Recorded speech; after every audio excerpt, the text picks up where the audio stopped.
Good day.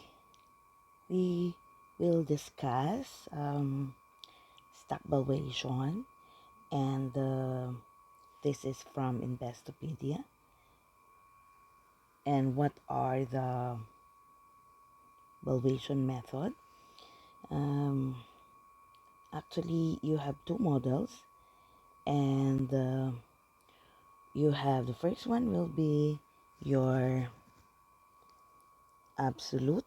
Sorry, the first one will be absolute, and the second one will be relative. Okay, of which when you say the absolute method, this is where we are computing for the market value of bonds, of which the different model that we use are your dividend discount model, the the cash flow model, the residual, and the asset base. Okay. On the other hand, if it is relative method, we use the ratio, no? If it is the relative valuation. And in our text, that's where you have the price to earnings, and you made the use also of the book price to book ratio. Okay, and so let's take a look at the each one with regards to the absolute valuation and the relative valuation. Your dividend discount model is of three types. You have no growth or zero growth, you have constant growth, and you have variable growth. Other term for the constant growth will be the Gordon model. Okay. And normally the zero growth is used in preferred stock. The constant and the variable growth can be for the common stock. Okay. And the input that we need in order for us to compute the dividend discount model are, of course, your cash flow in the form of dividend. Then we need to have a measure of risk, which would be the expected return. Then you should have the growth rate, which should be computed using the sustainable growth rate. Okay, since there is no maturity, or in this case, stocks are no end in time, no, the model that you have to use would be the perpetuity. Okay, and if it is perpetuity, normally this is used for preferred stock. Okay, so anong sabi dito? You have to take a look at the how much is the dividend of the company. Then why do we need to know if it is stable or not? Kasi you have to know the model that you have to use, no? And you're given here different data for dividends per share and earnings per share. So this is what you need to gather with your listed firm. And then we can compute for the dividend discount model using the different information given to us. Okay. Now, what is payout ratio? Payout ratio is this is how much we receive out of the earnings, because your earnings per share, diba? Ano yan? Payout and flowback. Okay. So, kung this one is 20%, then your flowback is 80. Because your earnings per share will constitute 100%. Okay? And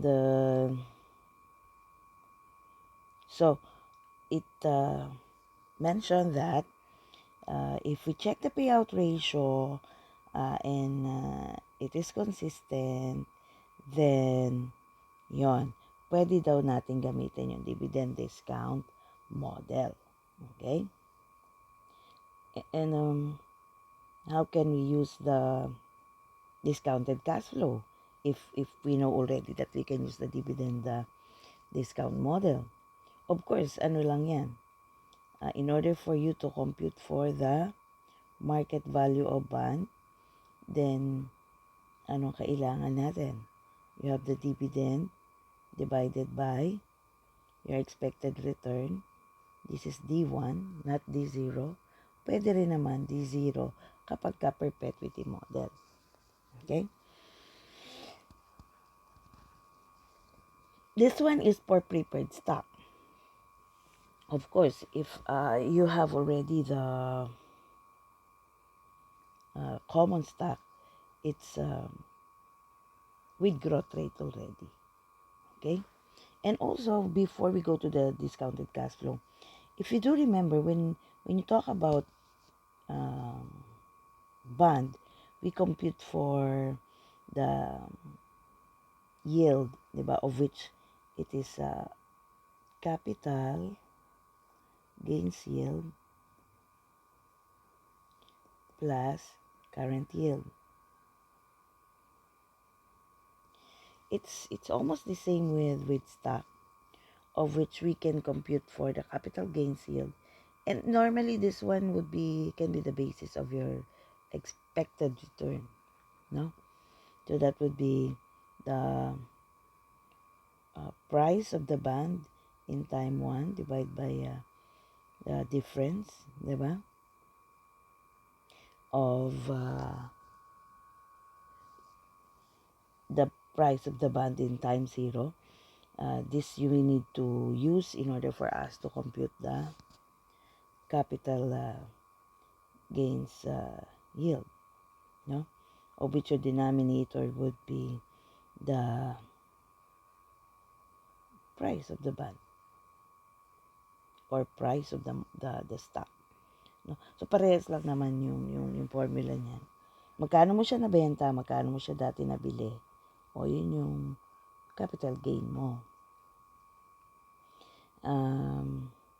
And then you have your, sa halip na current yield, you have your dividend yield. Okay? And how do we determine the dividend yield? That would be dividend per share divided by market price per share. Okay? Para lang yan sa bond. Ang ginagamit natin, interest, diba? Divided by the market price of the bond. Okay. So, in using the discounted cash flow, it would normally be, take a look at the nature, no? You can use the free cash flow model, and then you compute for the terminal value. When do we use the free cash flow model?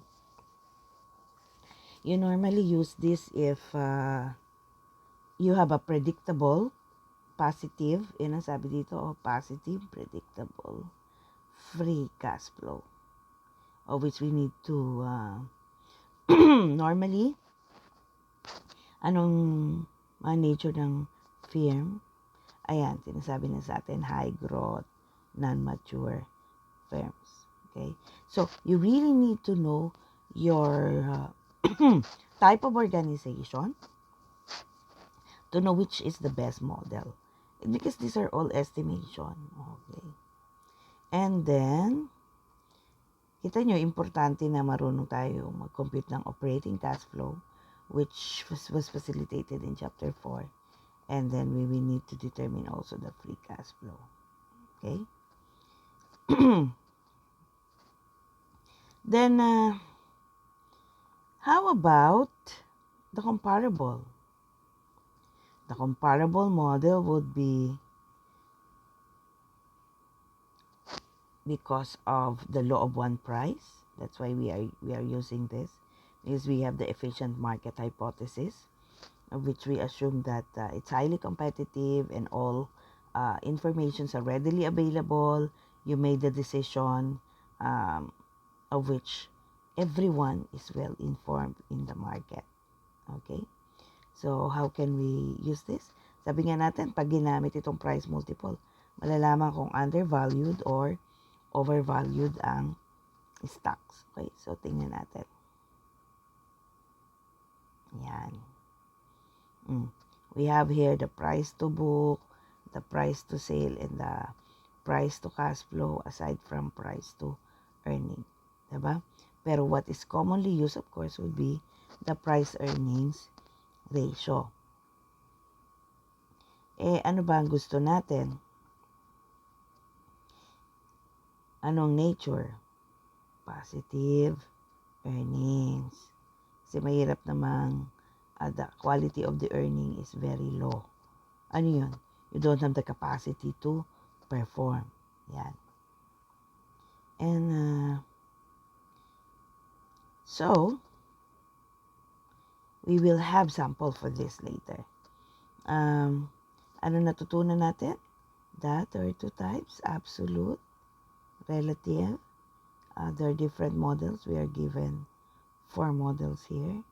And with relatives also we are given 2 models. Within the 2 model, they discuss multiple, and you have your different types of price to book, price to asset, or you have your price to earnings. Okay? So, ano yung key ulit? Know the nature of your company. No? Because there is, ano sabi sa atin? There is no single valuation model that could really fit your almost situation. It's situation that you will be exposed to. No? Ang kailangan lang ay kilala mo yung sarili mo para makapili ka ng model na fit sa'yo. Okay? So, thank you for listening. I'll give you the site of this for you to also read. Good day.